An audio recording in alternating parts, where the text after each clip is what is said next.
आपको बताएं कि चीफ जस्टिस याहिया अफरीदी ने जस्टिस मुनीब अख्तर को दोबारा प्रैक्टिस एंड प्रोसीजर कमेटी में शामिल कर लिया है। तो खबर यह है कि चीफ जस्टिस याहिया अफरीदी ने जस्टिस मुनीब अख्तर को दोबारा प्रैक्टिस एंड प्रोसीजर कमेटी में शामिल कर लिया है। 3 रुकनी जजेस कमेटी तश्कील दी गई है। चीफ जस्टिस याहिया अफरीदी इसमें शामिल हैं और इस हवाले से खबर आप तक पहुंचा रहे हैं कि chief justice Yahya Afridi, justice Mansoor Ali Shah और जस्टिस मुनीब अख्तर इस 3 रुकनी जजेस कमेटी में शामिल हैं। तो चीफ जस्टिस याहिया अफरीदी ने जस्टिस मुनीब अख्तर को दोबारा प्रैक्टिस एंड प्रोसीजर कमेटी में शामिल कर लिया है। 3 रुकनी जजेस कमेटी तश्कील दी गई है। Chief justice Yahya Afridi, justice Mansoor Ali Shah और जस्टिस मुनीब अख्तर इस 3 रुकनी जजेस कमेटी में शामिल हैं। तो आपको आगाह कर रहे हैं कि चीफ जस्टिस याहिया अफरीदी, जिन्होंने बतौर चीफ जस्टिस आज अपने ओहदे का हल्फ उठाया है, चीफ जस्टिस याहिया अफरीदी ने जस्टिस मुनीब अख्तर को दोबारा प्रैक्टिस एंड प्रोसीजर कमेटी में शामिल कर लिया है।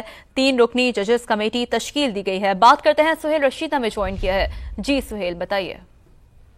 देखें, चीफ जस्टिस याहिया अफरीदी ने चीफ जस्टिस का ओहदा संभालने के बाद पहले ही बड़ा अहम फैसला कर लिया है। उन्होंने जस्टिस मुनीब अख्तर को दोबारा प्रैक्टिस एंड प्रोसीजर कमेटी का हिस्सा बना दिया है। इस सिलसिले में बाज़ाब्ता तौर पर नोटिफिकेशन जारी कर दिया गया है। इससे पहले हमने देखा था सदारती ऑर्डिनेंस जारी हुआ था, जिसके नतीजे में साबिक चीफ जस्टिस काजी फायज ने जस्टिस मुनीब अख्तर को कमेटी से निकालते हुए उनकी जगह जस्टिस अमीनुद्दीन को शामिल किया था। इस पर सीनियर जजेस में तहफ़्फ़ुज़ात पाए जाते थे कि फौरी तौर पर इस ऑर्डिनेंस पर अमल दरामद क्यों किया गया, इसकी आईनी हैसियत का पहले मुकम्मल तयन किया जाना चाहिए था, जायजा लिया जाना चाहिए था।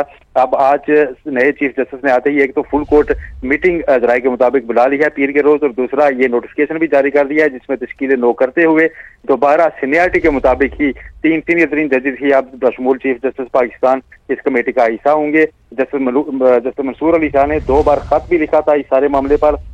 चीफ जस्टिस साबिक जो थे काजी फायज साहब, उनको ये मुतालबा किया था कि जब तक फुल कोर्ट नहीं होता या फिर पुरानी कमेटी बहाल नहीं की जाती तब तक वो किसी कमेटी इजलास का हिस्सा नहीं बनेंगे, और उन्होंने बायकाट किए रखा था।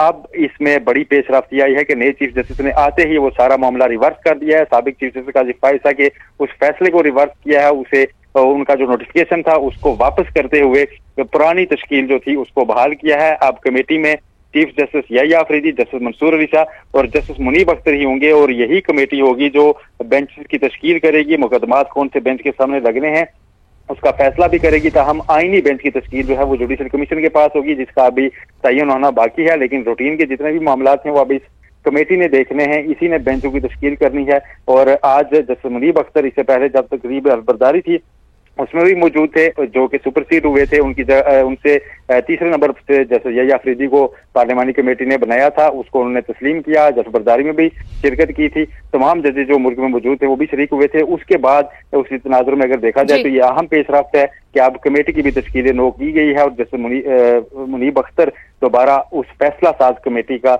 हिस्सा बना दिए गए। ठीक है, अपडेट्स के लिए बहुत शुक्रिया आपका।